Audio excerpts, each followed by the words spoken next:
Be blessed with wisdom, knowledge, utterances, revelation from Apostle Michael Orokpo. So reduce the quality of your existence. Instead of becoming the answer, you become the problem.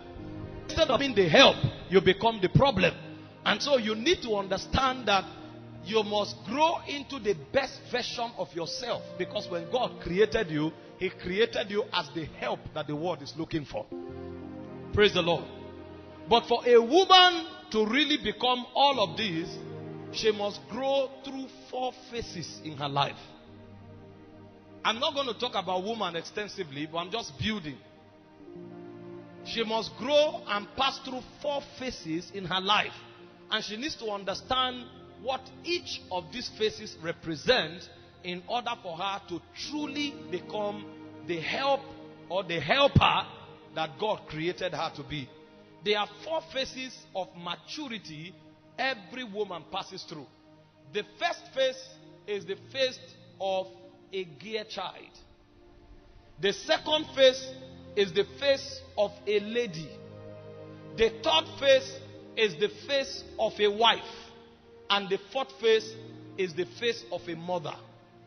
This morning we want to exhaustively look at who a mother is, but you cannot understand who a mother is until you understand what is the metamorphosis that takes place when a child, a female child, migrates from a girl to a lady to a wife before she becomes a mother. Because the problem many women have is that they are girls when they are pregnant. And so they carry pregnancy as girls, they give birth as girls, they don't know who a mother is. And so you find many girls giving birth to children and they are not mothers. Because a mother is not just one who is pregnant with a child and gives birth. It is much more than that. And so a lady must grow and metamorphose, transit from the level of a girl child to a lady, to a wife, and then to a mother. There are many who are getting married and they are not yet wives. They are ladies. They think when they get married, they will become wives. You don't become wife when you get married. You are a wife. That's why you are found. It says he who finds a wife. And so it is not marriage that makes you a wife. It's maturity that makes you a wife. And so there are many ladies who want to get married when they have not yet grown to become a wife. And so when they get married, they become problem in the family. And so a lady must understand that she needs to grow through different phases if she must be appreciated and if she must be celebrated. And so if you are not being appreciated and celebrated, it's also because you have not taken the responsibility to grow through different phases of your life. You are adding years, but you are not growing. And that's why you are not being appreciated. And so very quickly, who is a gear child? A gear child is one who is awakened to her physical features and sexuality. That's the first thing that makes you a gear child. When you are growing, there is an age where you don't even know if there's a difference between a male and a female. But a point comes in your maturity when you discover you are not the same with the boy. At that level, you now realize the things the boys do, you cannot do and you should not do. Because now you are aware of your peculiarities as touching your features and sensuality. And so there are certain parts of your body that begins to grow and grow differently from what the boys do. And in that state of life, you now understand the second thing that makes a gear child. You must learn values. And so a gear child is one who is aware of her physical features and her sexuality, and then on the strength of her uniqueness begins to consciously learn values. And so for instance, when you find the male children sitting carelessly, you know you can't sit like that. There are many people who are 15 years old, but they still don't know that they are gear child. And so they sit down with their legs open and carelessly, because they've not been awoken to the fact that they are a gear child. And so they are not learning the values that they need to learn. And so a child is not a gear child because she has a female gender. A child is a gear child because she is now becoming aware of her gender and the features she has. And on the strength of that, she begins to learn values. Values like how she covers herself in modesty. Values like how she begins to learn to journey in the direction of becoming a mother. Because ultimately she would realize that she will be the one to be pregnant with the child, not the male child. She will realize she will be the one to nurture the child. It is because of that realization that you find girl children beginning to learn how to wash plate and how to cook. Because eventually they realize that when they give birth, they will be more connected to the child than the man. And if they don't learn these things now, their children will suffer tomorrow. And so when a girl or a female is not sensitive about her features and is not learning values that prepares her in the journey of womanhood, she's not yet a great child. She's still an infant. And at that level, she has no right to talk about matters that borders on who a woman is. And so the first level of maturity is the level of your awakening to your sexuality and the level of beginning to learn values that are consistent to that sexuality. That's what brings you to the first phase of a woman. That you are a gear child. There are things you cannot do. There are things you should not do. And you discipline yourself to remain like that. There are many girls who love to do everything boys do. They climb trees with them. They play football with them. They are running every day, everywhere with them. When they become aware that they are a gear child, they begin to exercise some level of reservation. Because they know that even biologically, they are not as strong as the men. So their strength is somewhere else other than their muscles. A boy child can display strength from his muscles because he notices that as he's growing, his muscles are becoming stronger. The things he can carry, the gear cannot carry. The gear child will realize that her strength is not physical. And so she needs to learn another kind of strength that is not tied to her physics, her physical aspect. That is when she tilts towards value systems. Value systems that gives her relevance and gives her strength, even though her muscles are not growing like her male counterparts. Praise God. That's the first level of development. The second level of development is the level of a lady. A lady is not just a gear child. A lady is a woman that has become aware of the challenges of her peculiarity. She goes into society and she discovers that naturally the male people are dominant and they want to take charge. She comes into society and she discovers that naturally the male people feel it's their right to be the leaders, while they, the women, are not. On the strength of that, she wakes up to another kind of responsibility. She wants to build her mental power. You find many ladies who don't take time to invest in developing their minds because they think life is all about their body parts. And so they are careful about their buttocks, they are careful about their body, their shape, and you find them growing, wearing skimpy things. Those are girls. They have not matured. They are not aware of the challenges of society. The challenges of society are not answered to by your body shape. The challenges of society are responded to by your mental capacity. And so many girls don't grow. They remain girls at 30. They think everything is about their looks. They buy good creams, rub on their skin, wear skimpy things, and portray themselves naked. When you are growing into womanhood, you grow to cover yourself, not to expose yourself. Are you following? This is what many girls are not aware. And so we have many aged girls walking on the street thinking they are mature. And when you ask them, what do you have? They present their bodies. And their bodies are as cheap as nothing. They give them peanut, take their virginity, and begin to insult them. Because they have not understood that society demands from them much more than their body. When a girl begins to grow into a lady, she starts developing her mind. She wants to answer the problems of society. She wants to be part of those who lead society. She wants to hold a stake in society. And so discipline and responsibility becomes a priority. She doesn't want to be looked down upon, and she doesn't want to be a liability. And the only thing that will make her not to be a liability is to develop her mind.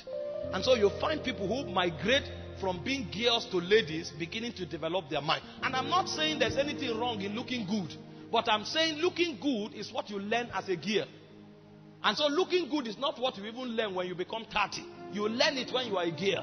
How to take care of yourself by having a clean bath, dressing well, and decent. But when you begin to become a lady, beyond looking good, you start developing your mind. And so you want to know the answer to the problem of society. And so a lady is a girl child that has matured to the level of understanding the problems of her peculiarity and the problems of society. A lady is a girl child that has matured to a level where she's willing to take responsibility to solve the problems of society. And a lady is a girl child that has matured to a level where she also becomes an answer to the problem of society. And so she has a stake in society. That is why today you find women who are professors. You find women who are doing well in the media. You find women who are even in the army because they have seen that they have a part to play. And they don't just want to sit back and somebody comes home and gives them money, buy food, be in the kitchen. They know they have a place beyond the kitchen. Yes, they will attend to the needs of the kitchen, but they have value much more than the kitchen. They didn't grow up just to wash plate and cook food. They also can answer the problem of society. And so in addition to the simple values they learned while they were growing up, they now have mental capacity to answer the problem of society. You see the problem with man. Man is selfish. A man will pay huge amount of money for his daughter to be a doctor. He will pay huge amount of money for his daughter to be a lawyer. He will pay huge amount of money for his daughter to be an astronaut. But when it comes to his wife, he wants his wife to be in the kitchen and have no value. If you think the value of your wife is all about kitchen, why are you now training your daughter?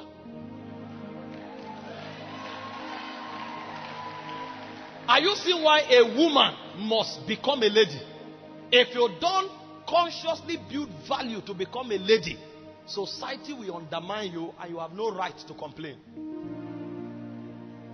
Today, you go to schools, when the boys are studying, the women are looking good to become girlfriends because they are not awoken to their peculiarity and the fact that they are answers to society. And so any lady who is here this morning hearing me, if you are 15, 17, 19 and you don't know that your value is beyond your looks, you are not growing. You must wake up to take responsibility. When you go to class, you too should come first. When you go to the university, you too should graduate with a first class. Because the answer to societal problem has nothing to do with gender. It has everything to do with mental capacity. And so if you don't look at yourself beyond your body and your looks, then society will underrate you.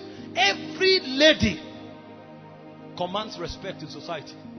Because when you look at her, you know she's beyond her gender. When you look at her, you know she's beyond her looks. You know she has something to offer to society.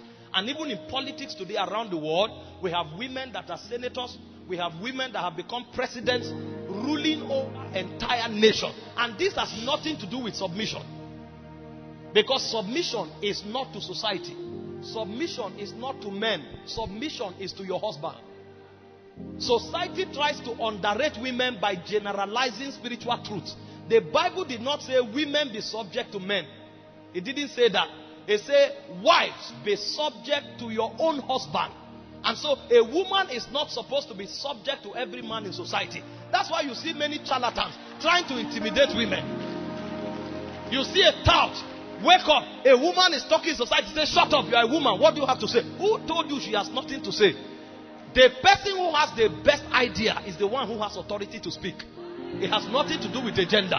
And if you are a man and you cannot come with superior idea, if the woman has superior idea, she is the one who takes the lead. That's how society is built. Society responds to the one who has answer, not to the one who comes with gender. We are in Africa and that's why we are backward. Everybody thinks because he's a male person, he can underrate any woman. And he comes. This woman obviously get better values than you. And you are saying shut up. On what basis? She's not your wife. The Bible didn't say women should be subject to men. It said wives be subject to your own husband. And that's why those of us here who are fathers, you will not allow any boy intimidate your daughter. Because you know the truth. And so every woman must pay the price to grow from a girl to become a lady. If you don't pay the price to grow from a girl to become a lady, then be ready to be underrated. And what makes you a lady is your mental power. That you too can answer the problem of society. That you too can provide answer to the crisis of society. That's what makes you a lady. Now, when you grow into a lady, there is another level of maturity you must enter. And this is the hardest phase of transition for many women. When they become ladies, they think the world begins and ends there. Because they think the idea of being a lady is independence. They think the idea of being a lady is feminism, where they challenge men, fight men. Your battle is not with men. Your battle is with the devil and with the problem of society. But many people think because they can earn their own salary, nobody should talk to them again. It doesn't work like that. There are two men that must talk to you and will talk to you so long as you're a woman. Number one is your father. Number two is your husband. You know why? Because when you become a lady, there's another level to graduate to. It's called a wife. A woman becomes a wife when she becomes aware of the ordinances of God. You become a lady when you develop your mind and you are able to answer problems of society. But you become a wife when you become aware of the ordinances of God. And you respect that ordinance because you know that God is the one who created you. And He has a program, and this is where He has situated you. You know, the problem many women have is that they don't understand that family is different from society. The woman has no problem if she goes to a school where she's teaching and the headmaster is a man and gives her instruction. But when she comes home, she wants to insist that her and the husband are both head. And that's where you have a problem. Because when you come into the home setting, God placed an administration there. Not because He wants to undermine your existence, but so that His purposes can find expression. And so you can never be a wife, no matter how educated you are, unless you understand and have regard for the ordinances of God. Why am I saying this? Women think they will get respect by being independent. But the beauty and the glory of a woman is in her respect to the ordinances of God. I'm telling you why most of them are fighting and they discover the energy to fight is not even there. Are you following? In Proverbs chapter 18 verse 22, the Bible says, he who finds a wife finds a good thing and obtains favor from the Lord. You know why? Ladies are many, wives are few. You can turn to any university and find ladies. You can look into society and find ladies. But when you want to seek a wife, you need to wear another lens. It is the lens of discernment. Because many women have refused to graduate from being ladies to becoming wives. Because they think becoming a wife reduces them. If you think becoming a wife will reduce the quality of your existence, then it's not man you should attack, it's God. Because it's God that designed it that way. And the much of God we know that God is too kind to place you in a position that will not bless you. God is too good to create a system that is to your disadvantage. And so the reason you accept to be a wife is not even because of the man. It's because the one who created you, in whom you trust, you now believe and know that if he was the one who planned it this way, then my good is there.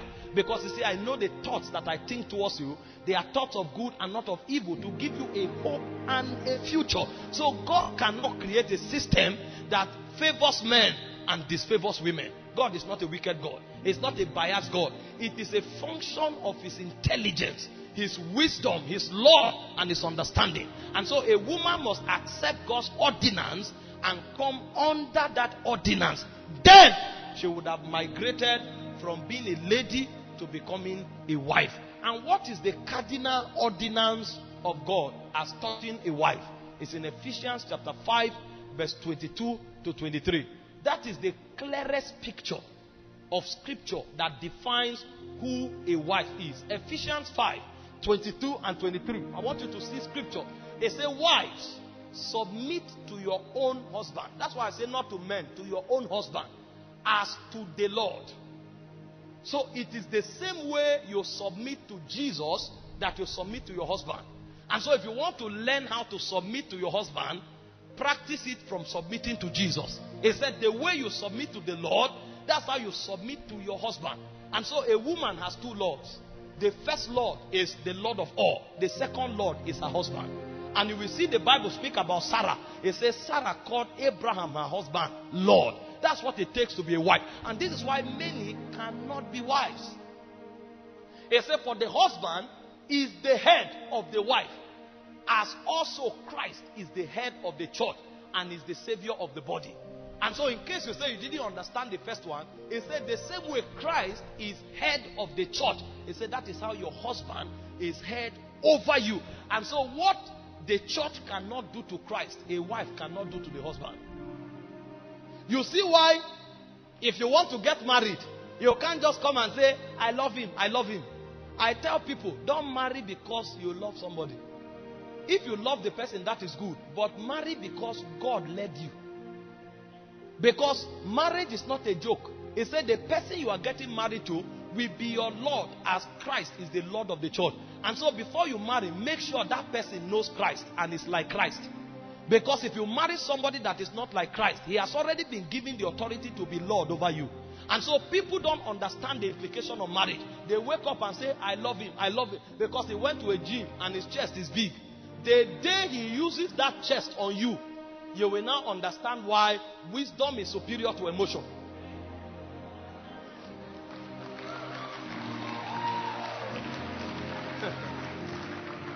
I love him is good. But something is better. Marry a man who is like Christ. Because the Bible says your husband will be Lord over you. Don't just wake up. Hey, they say no. Do you know this person? I don't care. They go and lock the door and they are crying. Leave them to cry that cry. Because if they don't cry that one, they will cry for their lifetime. You become a wife when you understand the ordinances of God and you submit to it. So you are not a wife because you are married. You are a wife because you understand God's ordinance and you submit to it. That is the only time you can be found. If it is a godly man, he will only find a wife. And God will make sure he finds a wife, not a lady. Because a lady is still independent. A lady still has pride in her salary. A lady still has pride in her master's degree and her PhD. But a wife comes and says, although I am president, this is my husband. And because it's my husband, in love and humility, I submit to him. Not because he is good, but because the Bible commands me to do so. I'm doing it because of God. That is the ordinance of God.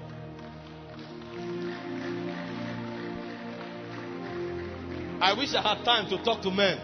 Because when you preach like this, men become happy. When we tell them, they won't hear. We tell them, they won't hear. If you are a man and you are forcing your wife to submit to you, it means something is wrong with you. Because submission is born out of a respect for your values. A woman will submit to a man who has value. If she sees it, she takes delight in submitting. The reason a woman struggles to submit to a man is because that man does not have what it takes to be a man. If you have it, you won't struggle. It will be natural. But we are not talking men, so let me relax. And so a wife understands God's ordinances and she submits to God's ordinances. She respects God's ordinances. When you now become a wife, that is when you qualify to become a mother. Because if you don't pass through the process of being a girl, a lady, and a wife, if you give birth to a child, you will be a tyrant to that child. That's why today you find women, they give birth to children and they go and dump that child in the dustbin. You know what? They carry the baby for 9 months. They actually were delivered of that child, but they don't know what it means to be a mother. The reason God insists that a wife should submit to the husband is because God wants to teach the woman selflessness. Because that's the first qualification of a mother. You cannot be selfish and be a mother.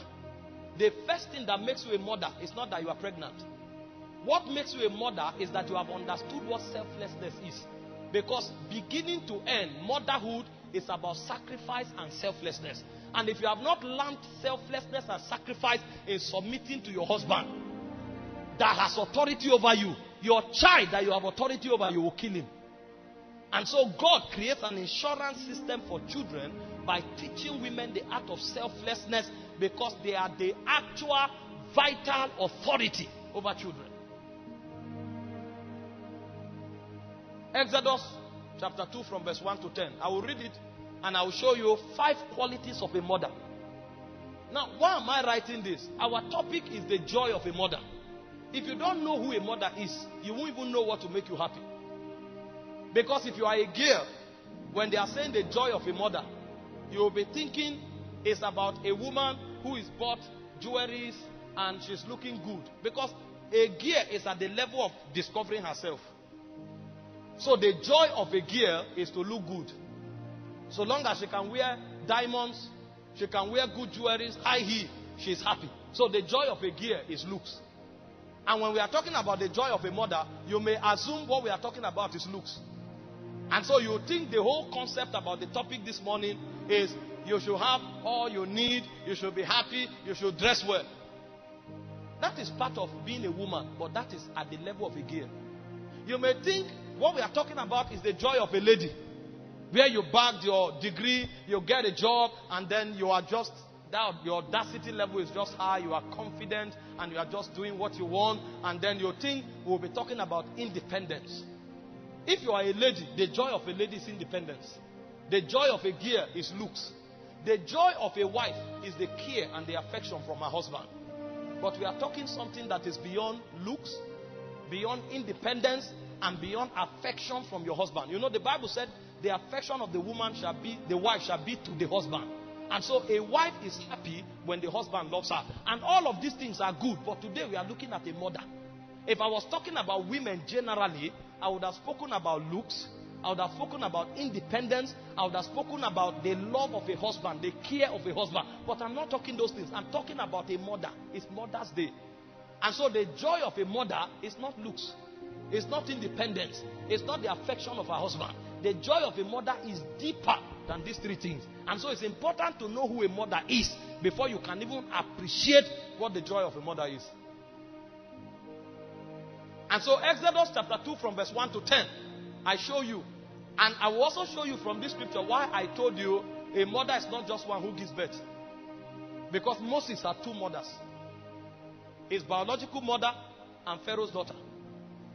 Pharaoh's daughter didn't give birth to Moses. But Pharaoh's daughter was the one who made Moses a man. And so you are not just a mother because you gave birth. There are many people who gave birth but will never be mothers. They don't know what it means to be a mother. And there are many people who never gave birth, but they are mothers in Israel. Because they understand what a mother is and they have lived to be a mother for the larger part of their lives. So Exodus 2 from verse 1. It said, and a man of the house of Levi went and took a wife of the daughters of Levi. So you begin from a wife to become a mother. So most girls that give birth outside wedlock, they are not mothers. They are not mothers. And there's no provision of giving birth outside wedlock. If you go outside Africa, you know, in Africa when you say these things, it's strange. In the Western world, it's normal now. Single mothers. In fact, some say they don't want to marry. Just get involved with somebody, give birth to a child, and they just want to be mothers. You can't know what it means to be a mother. You are too selfish.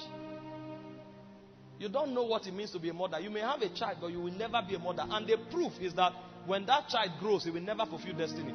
That's why you see society is collapsing, because we don't have mothers. There are no values communicated. And so children are raised by ladies who are self-centered, independently oriented. And they don't care about those children nor provide what they need. And when they grow up, they pick values from the gutters and they become problem of society. It said the woman conceived and bore a son. And when she saw that he was a beautiful child, she hid him for 3 months. This is where selflessness and sacrifice comes in. Because the king, who is called Pharaoh, the sun god, in those days, Pharaoh was like God. If he speaks, you know you dare not disobey, because if you disobey a king, you pay with your life. This is an environment saturated by military personnel. So you know what orders mean. When a general or the commandant gives an order, even you know that excuse is not part of it. That's why when they showed the soldiers of Christ a moment ago, they said, sir, yes sir. We answered twice. One instruction, answer 2 times. A sir, yes sir. Because even you know that if you obey before you complain, you obey before you give excuse. If you give excuse, it's considered as disobedience. This is in the army. Now, when a king talks, his word is law. And the king spoke and said, every child, male child born of a Hebrew woman should be killed. But a mother will pay the price of death for her child to live. That's why I told you motherhood begins from selflessness and sacrifice. I would rather die than to see my own child die. And so she hid the child for 3 months, consciously and outrightly disobeying the command of the king. When the child became 3 months and she could not hide the child anymore, see what she did. Verse 4. It said from verse 3. But when she could no longer hide him, she took an ark of bulrushes for him, dabbed him with asphalt and pitch, put the child in it, and laid him by the riverside. Go ahead. And his sister, he now deployed Moses' elder sister to stand by the side and see what will happen to the child, because her heart could not be separated from the child. And he said in verse 5, then the daughter of Pharaoh came down to bathe at the river, and her maiden walked along the riverside, and she saw the ark among the reeds. She sent her maid to get it. Go further. And when she opened it, she saw the child, and behold, the baby wept. So she had compassion on him and said, this one is of the Hebrew children. The second thing that makes a mother is compassion. You must not be the one who is pregnant. But if you have compassion, and I will tell you the weight of her compassion, this is not pity. Because this girl is her father that said, if you find any Hebrew child, kill him. Because of this compassion, she was willing to go against her father. She was willing to disobey her father. She was willing to sever ties with her father. And so there was a connection she felt to the child that was superior to the connection she felt for her father. So one thing you will notice with mothers is that when they were wives, all of their affection was to their husband. The moment they give birth, their whole affection turned to their children. That marriage can be destroyed if anything happens to that child. And so when you find a woman who is still selfish enough to abandon her marriage and doesn't care about the future of her children, she never graduated to become a mother. A mother will take anything in order for the welfare of her children to be guaranteed. I'm telling you why we celebrate mothers. I'm telling you why we honor mothers. Because only a mother knows what it takes to sacrifice her happiness so that the child can have a good life. Can I tell you something? Most of the marriages you are seeing today ended 15 years ago. But when the woman wanted to leave, she saw her children. And she said, who will take care of them? If I live here, this man will bring another gear. Who will maltreat these children? And so because of the happiness and the future of her children, even if her husband is an animal, she will endure living with that animal for another 15 years until her children are able to take care of themselves. It's the compassion of a mother. It takes a lot of maturity and compassion for a woman to become a mother. So when we celebrate mothers, we do it lavishly. Because if they were not there, we will not become. We are who we are because of the love and the affection of our mothers. Affection is beyond pampering. The kind of affection a woman has for her child is one that she is willing to suffer and endure pain for that child to fulfill destiny. And because a woman's affection is not just because of the looks of her children, but because of the future of her children, a woman now graduates to the 3rd level as a mother. She protects, nurtures, and teaches the child. So a mother is one who has the capacity to protect, to nurture, and to teach the child. When you find wayward children they don't have mothers. Titus chapter 2.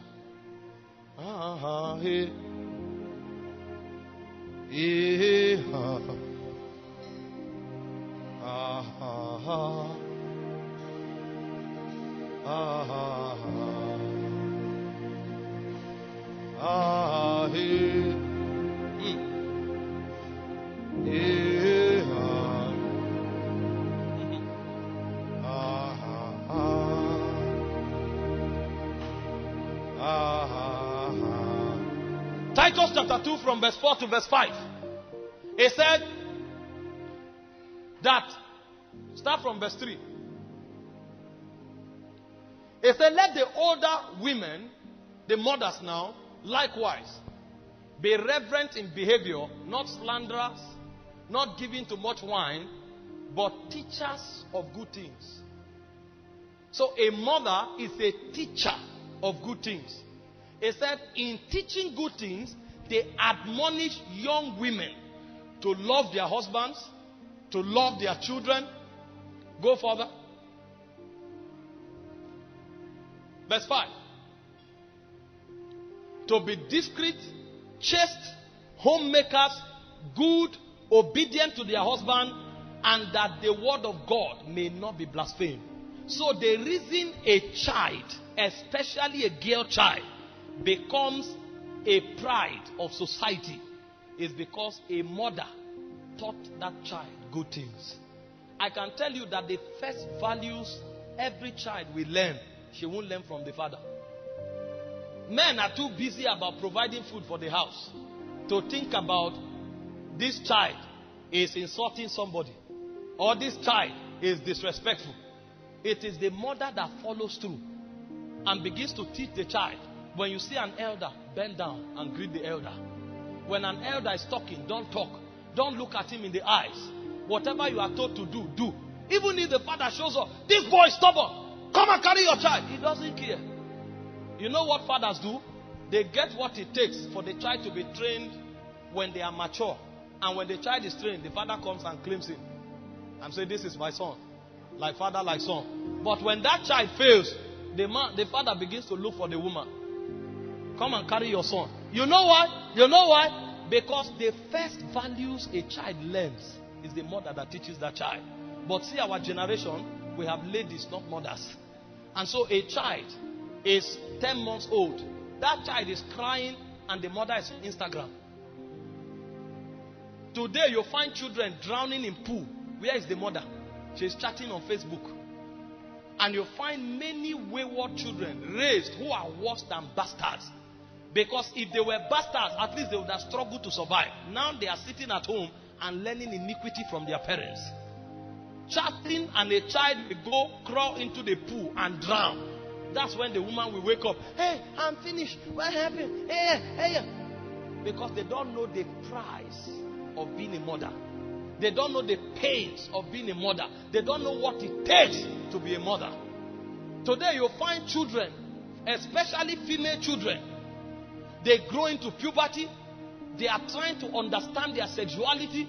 They are trying to understand the emotions they are feeling. The mother is not there.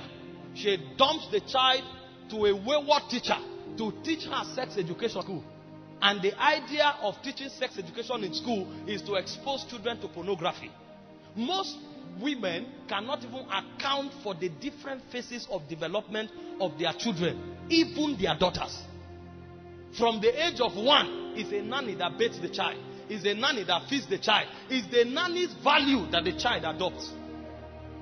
If you are a busy person, I'm not saying there's anything wrong with having a nanny, but if you are a teacher, you will watch both the child and the nanny, and you can tell if any new character appears in your child. If it is good, you nurture it. If it is wrong, you kill it. But many women don't know anything about their children. It's nannies that raise children now. And you'll find some children are mutilated by nannies. A boy of 5 years, a nanny is already doing terrible sexual things with the child, and the mother is not aware. I read a story recently of a child, a boy and a sister who got deeply involved in immorality with themselves because of what they were watching and they were practicing. the parents did not know until they were adults. When they became bold to tell the parents that now they are adults. And please don't get me wrong, I'm not blaming women. There is also a side of this responsibility for fathers. But today is Mother's Day. And I'm saying this not to paint the women of our society black. I'm saying this so that you will appreciate women when you find a good child. Because it took a lot of teaching and labor for that child to become what he is. Every good child you see is manifesting the labor of the parents. And cardinal among those who pay that labor are the women. Nannies don't qualify to raise our children.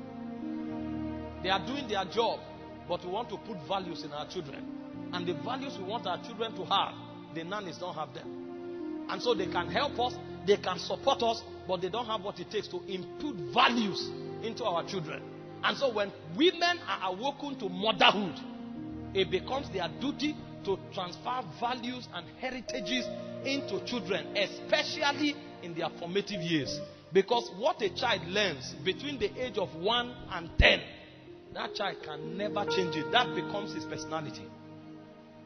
And so if you want your child to be a king, you must teach him the values of a king. If you want your child to be godly, you must teach him the values of a godly person. And the Bible said, train up a child in the way that he should go. It said when he is grown up, he can't depart from it. So when you find people who are living wayward, it's because they were not trained when they were growing. If you were trained well, somewhere, somehow, God will find you. Because God cannot forget those labors. Sometimes as you are teaching your children, you are laying hands on them, you are praying. Sometimes as you are talking to your children and teaching them, you are entering covenants with God. Those covenants, God will remember. I can tell you, I've met many pastors today. More than 70% of them, ask them, how did you come here? They will point their mothers. And I'm one of such example. When my mom died, in 1 year, as a university student, I went clubbing. It looked as if something left my life. I turned into alcoholism, started drinking beer, started going to clubs and dancing. One day I was in a club. I carried a harlot to go home with her. And a voice came out of the wall. He said, the wages of sin is death. That is how I retraced my step, and I'm preaching to you today. Because my mom had committed me to God. That is the teaching dimension. In the teaching dimension, a mother hands the child over to God. That's what teaching is. And that's how you have Samuel. Without the mother of Samuel, Samuel can never become a prophet. It takes a mother for a godly child to be raised. And so teaching, the ability to teach and protect and install values in children is what makes a woman a mother. And I tell you today, many women are failing. Many women. Manoah's wife was the one who raised Samson. Even though he went the way of a harlot, at the last hour of his life, he repented and turned back to God. Those investments never waste. They never waste. And so you find a mother praying night and day. Find out, what is she doing? It's her children. You will hardly find a woman praying for her needs when she becomes a mother. When she's a lady, she can pray for her needs. When she's a wife, she can pray for her needs. But the moment a woman becomes a mother, 90% of her prayer is her children. And I pray for women a lot. They come to you, they write prayer point from beginning to end. My daughter, my son, my this, my that. You now ask them, what is your problem? Their children is their problem. That's what makes them a mother. They become so selfless until everything that gives them joy is for their children to find a destiny. Not many women grow to become mothers. The fourth thing that makes a woman a mother is protection. She becomes like the mother hen. The mother hen is very afraid of the hawk. She's very afraid of the eagle. But the day the eagle goes after the chick, that day she will forget that she's afraid. She can pursue the hawk. The mother hen can fly over this building if she's chasing a hawk that took her chick. On a normal day, you will not find her attempting to fly. She has no business flying. So you discover the wing of the mother hen is not for flying, it's for covering her children. And any day a hawk carries one, that day, even if she has not been flying before, she must fly that day. So when you are looking for the warrior in a woman, it's when she rises up to defend her children. A woman, on account of the defense of her children, suddenly becomes a warrior. Every Deborah awakens when the children of Israel are in danger. So the mantle of Deborah is not for yourself. The mantle of Deborah is not for self-victory. It's for the victory of Israel. Many times we impart the mantle of Deborah, and many women think it's about praying, it's about fasting. The mantle of Deborah is the jealousy the woman has over her children, and she can do anything to protect them. The days when Deborah rose was when Israel was in captivity. People were so terrified that they were not using the streets because of bandits. And the Bible said in those days, Deborah rose as a mother in Israel. There is a Deborah in every woman, but until her motherhood wakes up, she can never fulfill that Deborah. A mother is a defender of her children. And finally, a mother is a home baker. She's a home builder. Proverbs 14 verse 1, it says a wise woman. A woman who is no longer naive. A woman who has become wise, who has become a mother. He says she builds a home. You see, most of these women, they are smiling. You think all is well? No, they have become mothers. They know that at this level, it's not about who is right or wrong. It's not about who wins or who fails. It's about the peace and the sanity of the home. When a woman becomes a mother, there is a wisdom God gives to her to build the home. Sometimes she fights to keep peace in the house. Not because the man is reasonable, but because the child will need an atmosphere of peace so that the values she taught that child will not be corrupt. Many times she respects the husband who does not deserve respect, but she has already taught the children respect. And so she cannot afford to disrespect the husband for the children to see. And so because of the children, she will endure. And on the strength of those virtues, she begins to shape her home. And you will enter that home, you will know that God dwells here.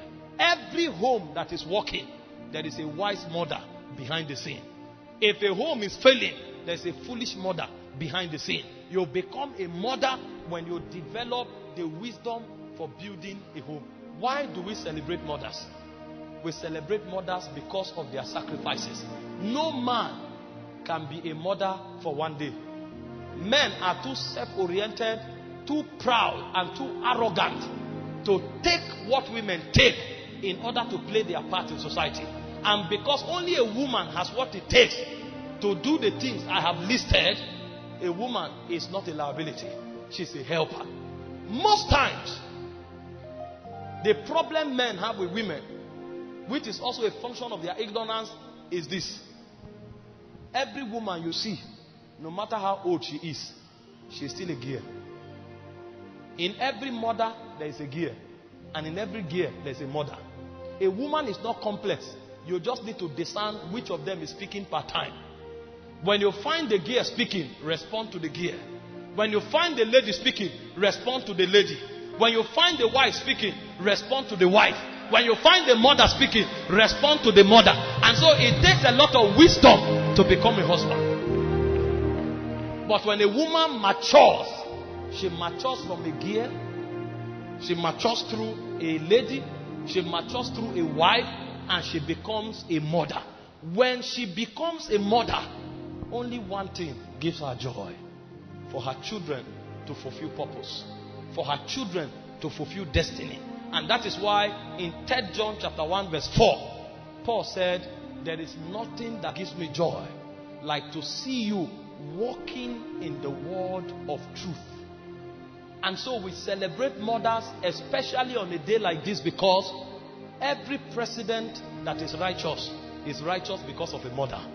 We celebrate mothers on a day like this because every pastor that is honorable because of a mother. We celebrate mothers on a day like this because any businessman that is doing well and improving society is improving society because of a mother. We celebrate mothers on a day like this because any society that is working is not working because of the men. Any society that is working because of the women. And not just the women, but the mothers in that society.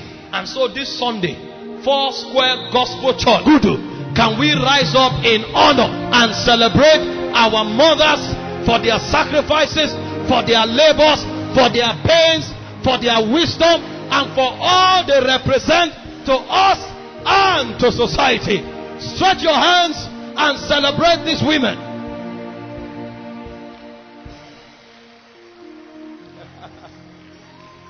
One more time, can we shout to the glory of God?